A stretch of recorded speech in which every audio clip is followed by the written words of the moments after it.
En la localidad de Calles, Valencia, comarca de los Serranos, encontramos el acueducto de la Peña Cortada. Es una construcción romana de finales del siglo I y principios del II después de Cristo, declarado bien de interés cultural, y se le considera entre los 4 principales acueductos de la península.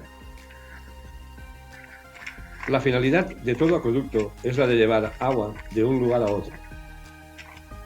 En este caso, desde el nacimiento del río Tuéjar hasta la ciudad de Sagunto. Algunos autores discrepan sobre el destino final del agua.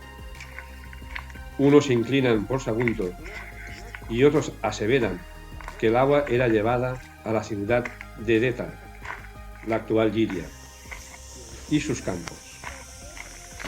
Se han hallado unos 26 kilómetros de restos del viaducto.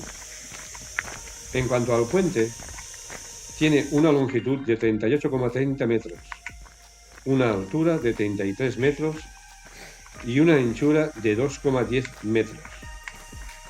Está formado por 3 arcos de medio punto que se apoyan sobre 2 pilares de 27 metros,